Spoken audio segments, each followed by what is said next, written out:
covering all the news from every dark corner of the universe.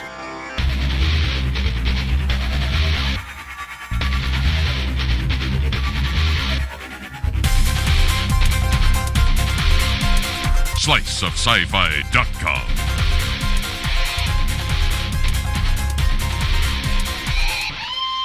Hey gang, welcome to another Slice of Sci-Fi. I'm Michael R. Menenge. I'm Meghan Zier. I'm Sam Roberts. Hello, listeners. I'm today's guest, Geoff Notkin, television host, science writer, and lifelong science fiction fanatic. He's been here. He's going to be here all week for us, folks. Because Geoff came up and he said, I got this really great thing. And, oh, yeah, I got this other really great thing. And then, oh, I got this other really great thing. And, oh, I'm going to do all this. So I'm working a theory he never sleeps because he's always working on like 12 different fantastic projects. You may be a robot. I don't know. This does not compute. Oh, come on. He's probably just several clones. Oh, that would explain it. Yeah. Wow, cloning Geoff Notkin. That could be interesting. Yeah. Do you have a belly button? I'm not allowed to talk about that on the air. Okay, so what is this other thing? We just talked about that really cool thing that you're doing for Cox, Arizona. And you have another project that we need to chat about. We do. We must discuss it. Chat about, yes. Well, I get bored easily, so I like to do a lot of things, and I don't sleep very much. But that's good. I've got a short attention span, so if I keep involved in lots of things, it just keeps the machine going. So I, as you well know, I'm a science fiction devotee. My favorite science fiction writer, in fact, my favorite writer of all time, is Philip Dick. Okay. And most of your listeners will know him, I'm sure. Well, not personally. Know his work. That would be awesome. I could talk just about Philip Dick all day long. He was a visionary writer. He was a brilliant writer. And his books and his short stories have been made into Blade Runner, Total Recall, Minority Report, Adjustment Bureau, Screamers. I know. It was like every movie that was made there for a while was a Philip K. Dick book, short story, or something that he basically penned in his sleep. Yeah, tons of them. Yeah. Next with Nicolas Cage is another one. Mm-hmm. So, sadly, Philip didn't live to see any of the films. They were in production of Blade Runner when he passed away, and he did get to see some of the footage of Blade Runner. But he was a fascinating character, and I think he would be really amazed. It's a bit of a Vincent van Gogh type story, really, because he was not that well-known or successful in his lifetime. In the States, in France, they really regarded him as a visionary writer, and he had a big following in France. And in fact, there's a French version of one of his non-science fiction books. So one of the issues I have is that his books, his stories are quite dark for the most part. Oh, yeah, absolutely. And there is But that's what's good. Yeah, oh no. Sorry, that's not the issue I have. The issue that I have is what Hollywood's done to those stories. Yeah, okay. Now, made them all lighthearted. Hollywood needs happy endings. And the perfect example, of course, is Blade Runner, although when you see the director's cut with the much darker, more ambiguous ending, that's much more Philip Dick. It's much better, yes. And don't get me wrong, to varying degrees, I like or love nearly all of the films. Even the original Total Recall, which has almost absolutely nothing to do with the original short story called We Can Remember It For You Wholesale, which is a fantastic title. It's still hugely enjoyable, but there is no Philip Dick book where there is a kind of superhero Arnold Schwarzenegger type guy running around with a machine gun in each hand. That just doesn't happen. So I think A Scanner Darkly they did pretty good. I think that was of all the short stories and stuff that Dick did. I think that one's probably the closest because it has that really dark element to it. And Screamers with Peter Weller, which I think is an excellent film. Yeah. And I mean, it's a B movie. It's a science fiction B movie, but it's creepy and it's really well done. And that's based on a Philip Dick short story called Second Variety. And of course, and Dan O'Bannon did the screenplay for Screamers. And of course, he's a brilliant writer. Brilliant. So I first discovered Philip Dick when I was about 11 years old. My dad was a science fiction fan, not as crazy about science fiction as I am, but he had quite a good collection. And I vividly remember being around 11 or 12 years old, and I was looking at my dad's book collection in his study, and I said, "Do androids dream of electric sheep? That's weird." So I pulled it out, and on the back cover, there's an excerpt from when Deckard, human character, first becomes amorously involved with Rachel, the seductive replicant, and I thought, well, that's pretty saucy. And so I sneaked the book away and I read it, and it's not really the kind of thing an 11-year-old should be reading, I don't think. It's very dark, and it's a quite little heavy disturbing. for that age. You're here to promote something, so I don't want to go down the rabbit hole. But of things we all watched when we were too young to have watched or read. Yeah, let's not go there. Okay, but so suffice to say, I have spent most of my life as a Philip Dick enthusiast, and I don't feel really that any of the movies, with the possible exception of Scanner Darkly and Screamers, kind of really came to terms with his work. Yeah. Although Adjustment Bureau, I think, is an excellent film, and I think that is one of my favorites also. I think that's a wonderful film. So, here's where my story begins. One day, I'm messing around on the internet, and I'm a big fan of crowdfunding, and I have supported quite a few film and television projects, and I just think it's a wonderful thing that the internet allows auteurs and directors and producers and people in all sorts of creative fields to go, look, I've got an idea for a film or a TV show or a play or a cooking show or an airplane or an airship or whatever. The world should fund it. And as you know, some of them are fantastically successful and they take off. And what a great way to become involved in the arts as a sponsor. So I happened to come across a crowdfunding project for Radio Free Albemuth. And that was Philip Dick's last book. And it was actually published after he passed away. It was published, I believe, in 1982. And his early books are very exciting. They've got everything in them. They got robots, they got replicants, they got spaceships, and there's huge action. And he took a lot of drugs when he was younger, and he did a lot of speed, and he wrote novels very quickly. And so in his career, I think he wrote 35 novels and over 300 short stories, and he died relatively young. Yeah. So it's a tremendous amount of output. And in his later years, his books became a little bit strange. A little bit strange. Stranger. Nice. Because that's a nice way of putting it, yes. So very existential. Some of them had a lot of religious content, and Valis probably is the most famous one. And some readers love them because they have this kind of broader concept, and I think maybe more kind of hard science fiction enthusiasts don't like them quite so much. But Radio Free Albemuth to me is the most accessible and the most enjoyable of the later books. And Philip Dick wrote himself as a character into the book. So the protagonist thinks he's being contacted by aliens and all these weird things are going on. So he goes to talk to his friend, science fiction writer Philip Dick, about what's happening to him. And I go, that takes a lot of backbone to put yourself in your own science fiction novel. Yes. Yeah. So anyway, I find out that there is a film version of Radio Free Albemuth, and it's written and directed by John Allen Simon, who's a tremendously talented Hollywood professional. Elizabeth Carr, an actress, is one of the producers, and Ralph Grierson, famous pianist and composer who worked with John Williams for many years, composed the score. And I thought, I probably should get involved with this.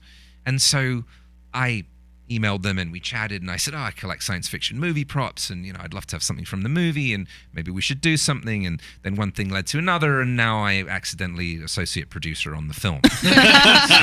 Accidentally. So I kicked in a few dollars and went out to LA and met the team, and at Ralph Grierson's house, by the way. He's a wonderful gentleman, and I saw with my own eyes Ralph Grierson play the E.T. theme, the beautiful piano crescendo on his grand piano in his house. And that'd be cool. That was a heck of a thing. I want to be Geoff Notkin when I grow up. But I haven't grown up yet, so that's going to be difficult. Well, I haven't either, so we're in good shape. All right, good. So maybe one day.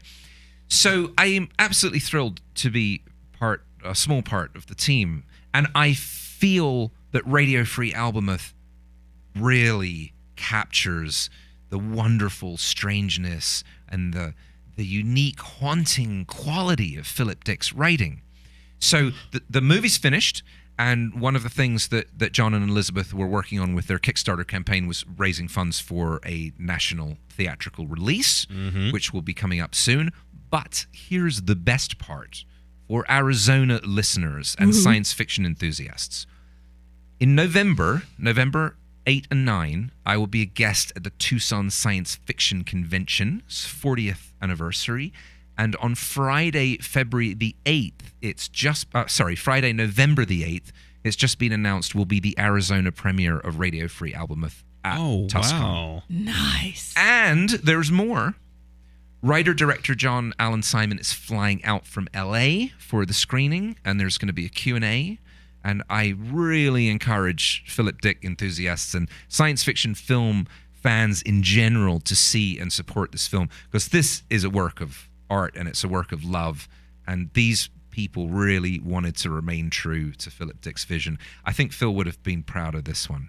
Wow, that is cool stuff. So I'll be there. John Allen Simon will be there, and there is Facebook page for Radio Free Albemuth and radiofreealbemuth.com. So November 8th. Yeah, we will definitely have this out before that. So hopefully we can spread the word. Keep sliceofsci-fi.com on your radar, and we will keep make sure we post details there. Updates and details and so forth. And definitely follow us on Facebook and Twitter, because I'm sure we will be tweeting that out and putting it up on our Facebook page as well. Yay!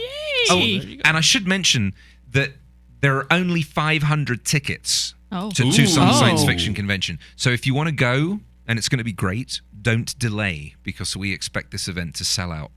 That's nice that it's, they keep it small. Yeah. Wow, that is very cool. Nice. Well, it's typical Tucson. It's a bit of a kooky city. It's a bit of a small city. It is. We do things weird down there in the south of Arizona.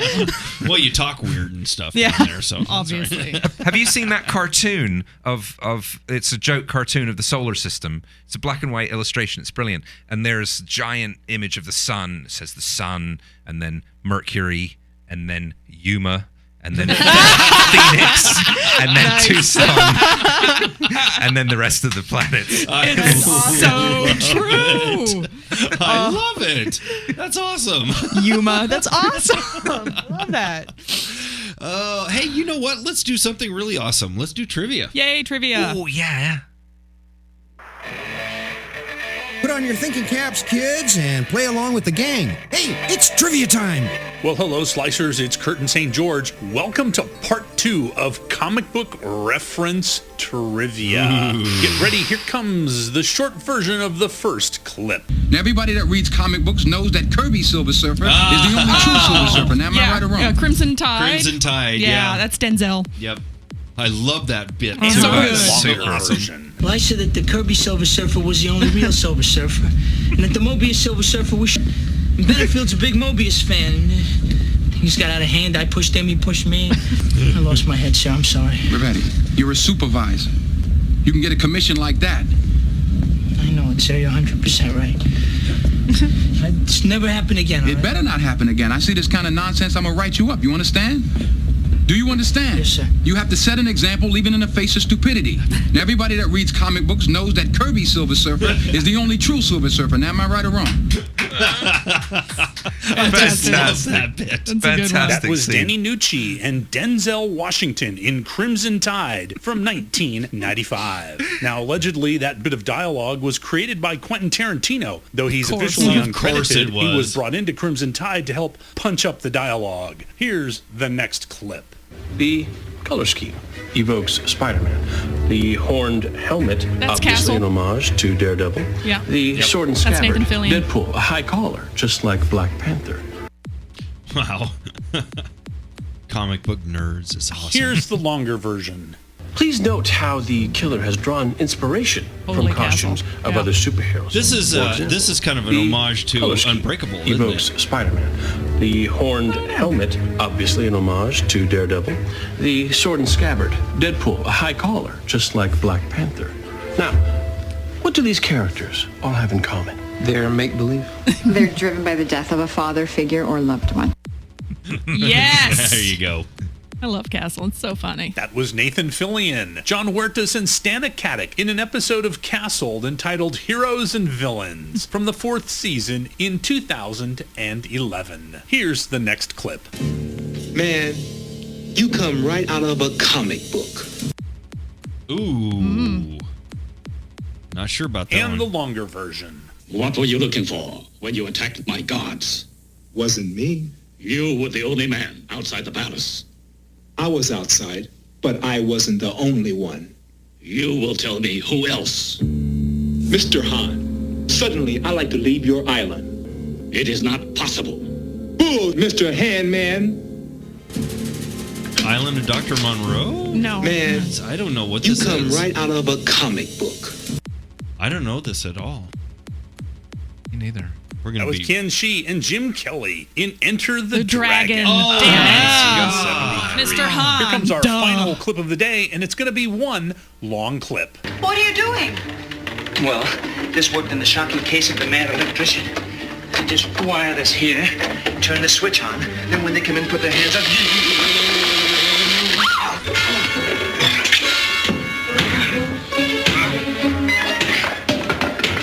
What are you doing that for? It's the Malay tiger trap. It works on tigers. It should work on people. We use this in The Elephant Boy Strikes Back. They cover it with straw in the jungle. When he comes in, he steps on this. The barrel goes off. His foot gets caught in the rope. It goes right up in the head. He's trapped. It sounds familiar. I am should totally know stumped. this. I don't That know was what that is. Virginia Mayo and Danny Kaye in The Secret Danny Life Kaye. of Walter Mitty from 1947. That's This it. movie, Danny Kaye plays an editor of pulp fiction magazines and comic books. And that's all for Comic Book Fiction. References Wow. Part 2. This is That Kurt was from St. great. George I love that signing film. off. That was a great I was going to bit. say, I don't know what this is, but I really want to see it. Well, there's a new version coming out with Ben Stiller and Sean Penn. Really? Wow. I think Sean Penn is a huge talent. I am just a giant fan of his, both his acting and his directing. I want to kind of shut you off right there because we're running out of time here, and I do want to, before we get too deep into the week here, talk about Agents of S.H.I.E.L.D. Agents of S.H.I.E.L.D. We need to chat about that because we've been talking about it. Have you had a chance to catch it, Josh? I saw the pilot, yes. You saw the pilot? Yep. Did you see the second one? I have not seen the second one yet. Yeah. alas. So I'm going to go on record as saying that I really feel that Joss was panicking about being on network television again and tried to put too damn much stuff in one episode. Maybe because it felt a little forced and a little rushed.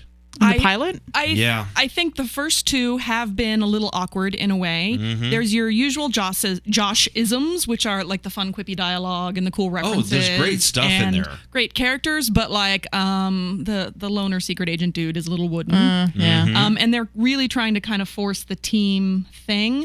But a lot of new shows are awkward out the gate with the setup, and people have to get their footing. And there's still a lot that's really good about Oh, it. there's right? great Like, stuff going on. I mean, I'd watch just for Agent Coulson alone.